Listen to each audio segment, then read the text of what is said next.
इसे महाराष्ट्र से आर्या ने पूछा है। पूछती हैं, महात्मा बुद्ध ने संघ को इतना महत्व क्यों दिया? क्या अकेले यात्रा नहीं हो सकती? गौतम बुद्ध ने एक मानचित्र दिया है कि एक साधक को अगर आध्यात्मिक यात्रा करनी है तो क्या करना होगा, और इसके लिए उन्होंने एक मंत्र दिया। तुम सब इस मंत्र से परिचित हो, बुद्धम शरणम गच्छामि, धम्मम शरणम गच्छामि और संघम शरणम गच्छामि। पहली बात तो एक अहोभाव का मंत्र है, क्योंकि अध्यात्म है शिकायत से अहोभाव की यात्रा, a journey from complaining attitude to gratitude. तो हमको अहोभाव में जीना है। किसके? बुद्धम शरणम गच्छामि, अर्थात सद्गुरु के प्रति अहोभाव, सद्गुरु की शरण में हम जाते हैं, सद्गुरु के प्रति हम समर्पित करते हैं। ये यात्रा का पहला भाग है। बिना सद्गुरु के हमारी यात्रा नहीं हो सकती, सही दिशा में नहीं हो सकती। कभी आगे कभी पीछे यात्रा होती रहती है, कभी बाएं कभी दाएं, तो कभी आगे कभी पीछे। नहीं, ये रफ्तार कोई, हमें रफ्तार का आहंग बदलना होगा। एक निश्चित दिशा में यात्रा होनी चाहिए। जैसे एक कुआं खोद रहे हो तो एक जगह खोदते चले जाओ, ऐसा नहीं कि कभी यहाँ खोदा नहीं पानी मिला तो दूसरी जगह खोदा, पूरा खेत ही खोद डाला।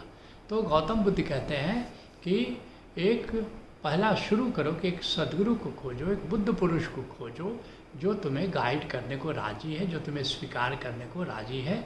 तो पहला कदम उठाया कि सद्गुरु के प्रति अहोभाव, सद्गुरु के प्रति शरण, सद्गुरु के प्रति समर्पण। दूसरा क्या है? धम्मम शरणम गच्छामि। धम्म क्या होता है? रीत, हुक्म। क्योंकि गौतम बुद्ध सीधे डायरेक्ट रूप से परमात्मा की चर्चा नहीं करते, लेकिन वो परमात्मा को एक परम नियम की तरह स्वीकार करते हैं और चर्चा नहीं करते। इसका ये भी मतलब नहीं कि वो परमात्मा के अस्तित्व को स्वीकार नहीं करते, क्योंकि गौतम बुद्ध उसकी बात नहीं करेंगे जिसको सिद्ध करना कठिन बात हो। लेकिन हुक्म है, एक सृष्टि का नियम चल रहा है, इसको तो कोई अस्वीकार नहीं कर सकता। उसको कहते हैं धम्मम, धम्मम शरणम गच्छामि। और इसके प्रति अहोभाव हो, एक परम नियम से चीज़ें चल रही हैं, एक परम नियम से चीज़ें घटित हो रही हैं, एक रीत है, एक ताओ का अस्तित्व है, एक हुक्म है। और इसलिए गुरु नानक देव जी जिसको बड़ी प्यारे अंदाज में कह रहे हैं कि हुक्मी हुक्म चलाए राह, नानक बिग से बेपरवाह। कहते हैं कि जो एक परमात्मा है, एक सृष्टि करता है और उसका नियम है, मैं दोनों से राजी हूँ, इसलिए मुझे कोई दिक्कत नहीं है, मुझे कोई परेशानी नहीं है। हुक्मी को और हुक्म को स्वीकार करके, उसको मानकर, उसके प्रति समर्पण करके, उसकी शरण जा करके और बिल्कुल मैं बेपरवाह हो गया हूँ। तो गौतम बुद्ध भी यही बात करें कि धम्मम शरणम गच्छामि, जो सृष्टि का नियम है उसको स्वीकार करो और उसके अनुसार चलो। और तीसरा कह रहे हैं संघम शरणम गच्छामि, अर्थात कि अब जो सद्गुरु के आसपास जो एक साधकों का संग है, अब उसके छंद पर जियो। एक अपनी डफली अपना राग मत बजाने लगो, अब उसके छंद पर जियो, संग के अहोभाव में जियो, संग के साथ छंद में रहो और साधना संग के साथ करो, संग के छंद पर रह करके करो। ये 3 आयाम हैं। अब इसमें जो ओशो की जो परंपरा चली और ओशो के समय हमने देखा कि ओशो के सन्यासियों ने ये प्रथम सोपान को तो स्वीकार कर लिया। बुद्धम शरणम गच्छामि, सब ओशो को प्रेम करते थे, ओशो हमारे परम गुरु थे, सबने किया। धम्मम शरणम गच्छामि, निश्चित सब चाहते थे कि हम परमात्मा को जानें, परमात्मा के छंद पर जिए, परमात्मा को जानने की दिशा में बड़ी अभिप्सा थी, बड़ी प्यास थी। जो भी ओशो के पास गए उनकी प्यास में कमी नहीं थी, वे चाहते थे कि हम परमात्मा को जानें, परमात्मा के छंद पर हम चलें। तो ये 2 बातें तो घटित हुई। ये जो तीसरा आयाम था संघम शरणम गच्छामि, ये घटित नहीं हुआ। हमने खूब रह करके देखा है कि वहाँ एक तरह से सब अकेले अकेले अपनी डफली अपना राग बजा रहे थे। ध्यान केंद्र कहने को थे, लेकिन ध्यान केंद्रों पर कोई जाता वाता नहीं था। और जो जरा ज़्यादा ही एक तरह से जो उन भीतर एक था कि एक इंडिपेंडेंस, एक स्वतंत्रता, एक आज़ादी का ऐसा नारा हो गया कि करीब करीब वो उच्छृंखलता हो गई। और नतीजा ये हुआ कि ओशो कम्यून दुनिया में जहाँ भी स्थापित हुए वो अहंकार के कारण, लोगों की स्वार्थपरता के कारण, लोगों की खुदगर्जी के कारण और संघ से कट कर जीने के आग्रह के कारण सारे कम्यून बर्बाद हो गए, सारे कम्यून उजड़ गए। और इसीलिए ये संघ की ज़रूरत है। और पुनः हमने ये बुद्ध के बाद पुनः ओशो धारा में हम लोगों ने संघ के महत्व को उजागर किया है और संघ के छंद पर जीने का ओशो धारा में देखते होंगे कि बहुत ज़्यादा इस बात पर जोर है। क्यों जोर है? संघ से जुड़ करके जीने में क्या लाभ है और क्यों पूछ रहे हो कि महात्मा बुद्ध ने संघ को इतना महत्व क्यों दिया? उसके कुछ कारण थे। तो क्या कारण थे? 5 मुख्य कारण थे जिसके कारण संघ पर जोर दिया। और संघ के ये 5 लाभ भी है, ऐसा कह सकते हो। पहली बात तो ये है कि सद्गुरु और एक शिष्य में ये बड़ा अंतर है, बड़ा फासला है। सद्गुरु जो कह रहा है सभी शिष्य उसको समझ जाएं, ये ज़रूरी नहीं है। इसलिए जैसे प्रोफेसर पढ़ा रहा है और ये विद्यार्थी पढ़ रहे हैं, तो तुम देख रहे होगे, तुम सब कभी न कभी विद्यार्थी रहे हो कि आपस में फिर स्टूडेंट्स आपस में डिस्कस करते हैं कि प्रोफेसर ने क्या पढ़ाया, और फिर डिस्कशन से बात समझ में आने लगती है। क्योंकि कुछ छात्र मेधावी थोड़ा ज़्यादा होते हैं, कुछ कम होते हैं, तो डिस्कशन से पता चलता है। क्योंकि जब प्रोफेसर पढ़ा रहा है तो उसकी ऊंचाई बहुत ज़्यादा है, और लेकिन जब हमारा ही कोई सहपाठी उस बात को बता रहा है तो हमको समझने, हम ज़्यादा खुले होते हैं और ज़्यादा अच्छे से हम समझ लेते हैं। तो ये इसलिए मैं तुमको बताऊँ, एक बड़ी प्यारी बात है, रामायण की बात है कि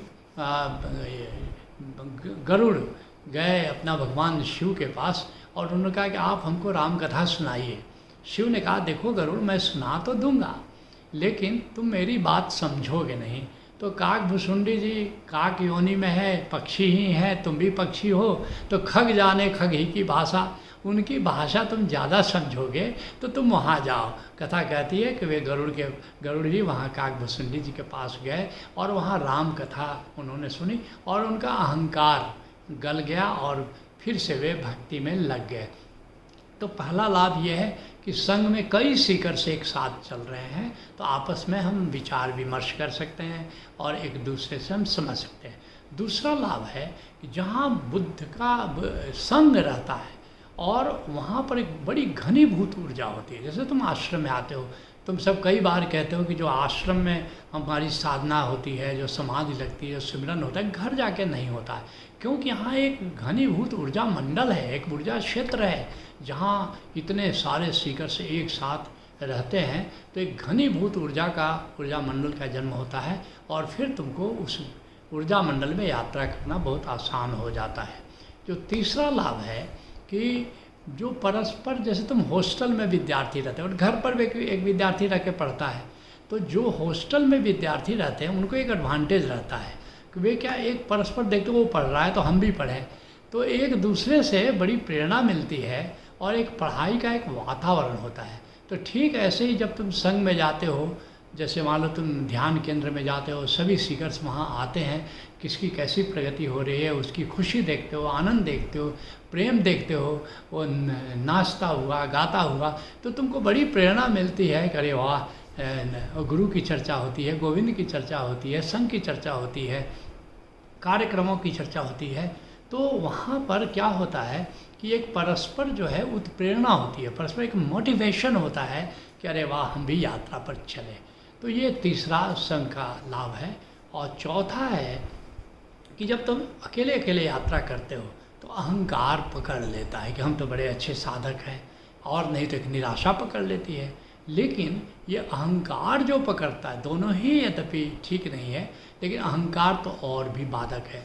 जब संघ के छंद पर रहते हो तो तुम्हारा अहंकार गलता है और तुम मैं से मुक्त होना शुरू होते हो। और मैं, ये जो अहंकार है, साधना में बहुत बड़ी बाधा है और मैं से मुक्ति की दिशा में तुम चल पड़ते हो जब संघ के साथ जीते हो। और पांचवा लाभ है मेरा से भी मुक्त हो जाते हो। अभी तक जो तुम अपने छोटे से दायरे में, परिवार के दायरे में रहते हो, ये मेरा मकान, मेरा परिवार, मेरे सगे संबंधी, लेकिन संघ एक बड़ा परिवार है, एक महापरिवार है, और उस बड़े परिवार में तुम्हारा छोटा सा दायरा गलना शुरू हो जाता है। तुम संघ के स्तर पर सोचना शुरू करते हो, हम गुरु के लिए और क्या कर सकते हैं, ये सोचना शुरू, और गुरु का दायरा तो और बड़ा है। तो ये 5 लाभ ऐसे हैं जिसके लिए मैं कह सकता हूँ कि निश्चित गौतम बुद्ध ने जो संघ को इतना मूल्य दिया, वह निश्चित मूल्य देने लायक था। और ये मैं और मेरा खास करके, जैसे पलटू साहब कहते हैं, हमता ममता को छोड़ देवे, यही तो मूल जंजाल है जी। हमता अर्थात ये अहंकार, हौमे रोग, और ममता अर्थात ये मेरापन। ये उसी तरह गुरु तेग बहादुर कहते हैं, मान मोह को परिहरे गोविंद के गुण गावे, कह नानक ऐसे कोई प्राणी जीवन मुक्त खाए। वह 3 ही काम तो करना है, मैं को छोड़ दो, मेरा को छोड़ दो, 2 काम हो गया, तीसरा गोविंद से नाता जोड़ लो। तो ये अगर संघ के छंद पर तुम जियो तो ये बड़ा आसान हो जाता है।